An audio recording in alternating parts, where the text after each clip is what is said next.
So can you tell me your name and how you spell it and how you'd like to be identified? Okay, it's Paul Edgewater, Paul-Edgewater, co-founder and CMO of Busy Bee Promotions, Inc. You don't have to have the Inc. on there. Okay. And you spoke today at the Power Team event in Chicago. Yeah. And what did you talk about that I missed? Talked about face-to-face marketing. A lot of attention in the last few years on web and Web 2.0 social media, and people should be paying attention to those avenues of marketing.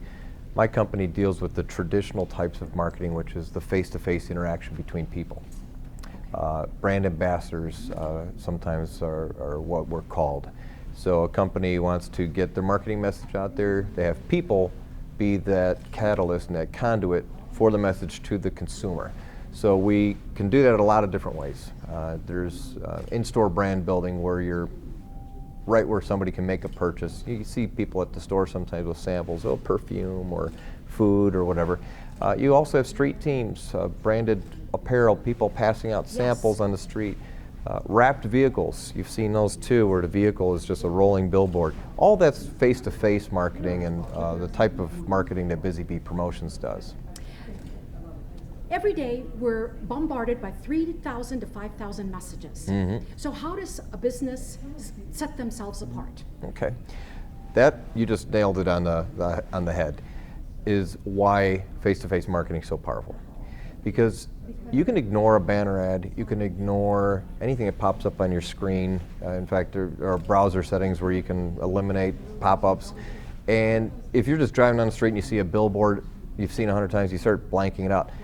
It's really hard to ignore another human being who's engaging, who's getting your attention, who's drawing you in with their personality. And when you have an experience like that, you aren't just talking about the product or the service that's being advertised.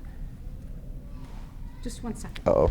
I just realized that this is not the right way to put this on. Oh, okay. Sorry. No worries. We can start over. I need this to go. Yeah. So I need it just to be hidden. Okay. And I see how she did it. Okay, then I'd rather go this way. Okay. And then loop that around. Hang on a second. Sorry. I think we're just good on the realized. pics, right? Or what do you think? Do you think more, just in case?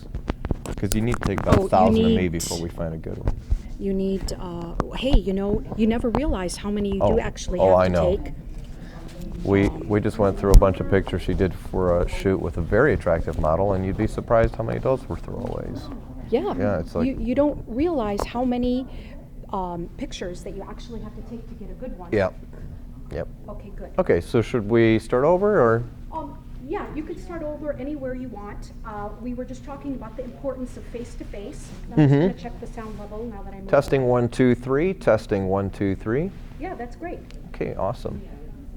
Okay, so I come from an advertising background. I used to be a media buyer, planner, and television account executive, and I'm actually a television account executive currently in Detroit. Oh, okay. So then the old way of advertising where it was just frequency sells, that's out, right? Yes and It's a no. new market. Yes and no. It depends on what's being frequented. Okay. For instance, we have a client that wants us to demonstrate their juice product at Whole Food stores twice a week for the rest of the year. So that's frequency.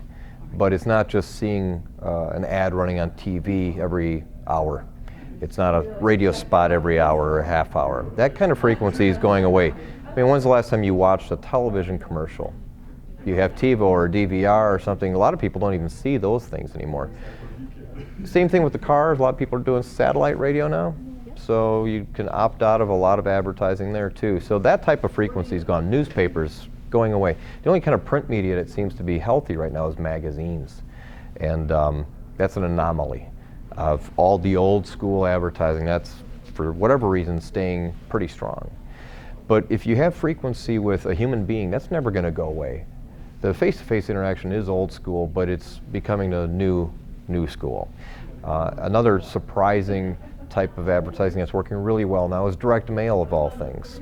Direct mail is the silver bullet for a lot of people right now because so many people have stopped doing it. A lot of people get a direct mail piece now, and it's kind of a surprise. So that type of frequency can still work. But to your point, the media buys on traditional television, radio, that's going away. Okay. And could you talk a little bit more about the technology and being a mobile society and everybody, having their face in their iPhones and the use of the computer and the internet being the wild, wild west? And how could a new business or a small business, and maybe talk about who your clients are? Okay. Well, you have to adopt all new technologies that come around the pike, especially if they have that kind of staying power. You're talking about your 18 to 34 demographic. They live on those devices, and most of us do, even those of us who are pushing 50. But the younger people, that's all they do. And it's their world, it's their connection to the world. The days of running out your door when you're a kid and ringing your neighbor's doorbell and saying you want to play are over. You have to schedule play dates and things like that. And ditto with the smartphones. People schedule when they're going to see each other. They schedule how they want to see their advertising as well. If you look at a Facebook profile, they know your likes, and they're custom tailoring it to the people with those devices. So it's a magnificent way to not have to just do, broadcasting of data and content to endless amounts of people, hoping that some of them might be interested. You're really targeting the people now. So it's a good thing. If you don't embrace the mobile technology, you're going to be gone. Even when you do that, though, you still need, in my opinion, did I just whack that microphone? Oh. I think I might have just whacked it. Either way, I can back up.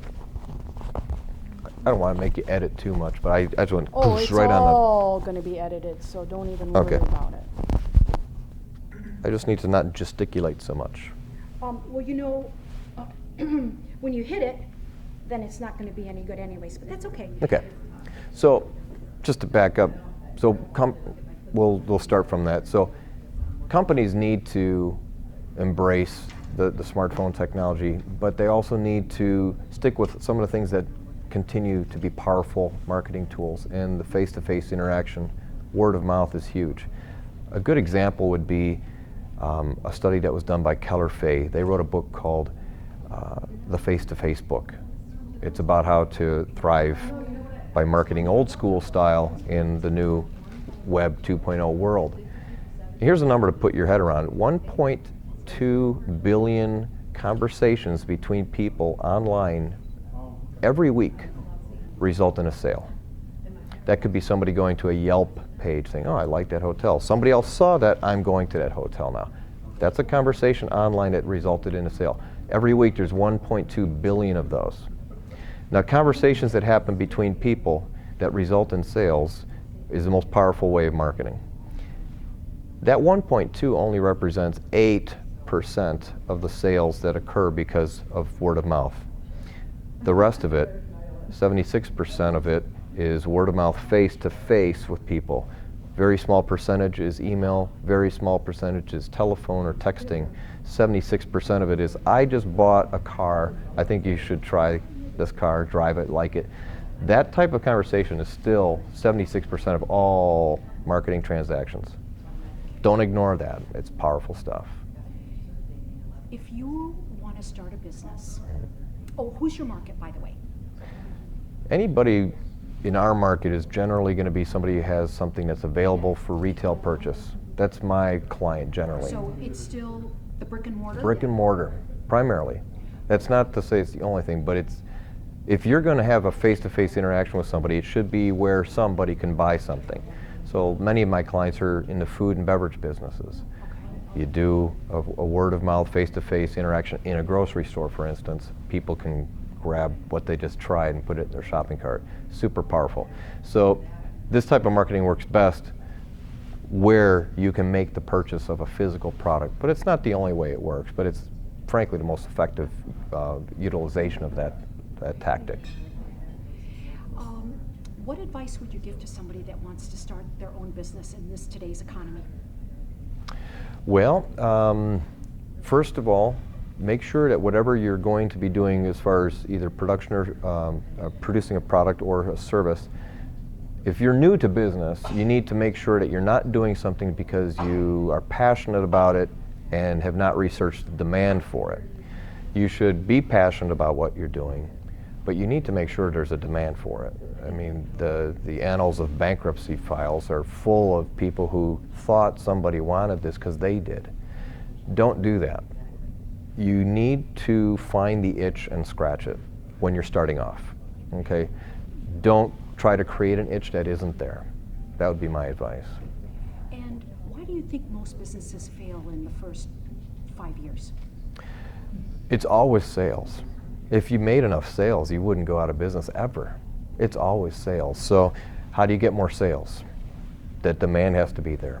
Marketing, you have to sell, close. And all that stuff comes after you've discovered there is a demand for this. But if you get enough sales, you'll never go out of business. It's what you're selling is then the crux of the matter. Is nobody buying because they don't know about you? That's bad marketing. Or are they not buying because nobody needs that widget? Then it's your product and research and development. You really need to have all the pieces fit together, but it's always about sales. And if you have a good idea, I just want to check my film. Sure. How do you get a good idea? Oh, I got 1 minute left. Just Okay. 1 second. Let me Sure. put in another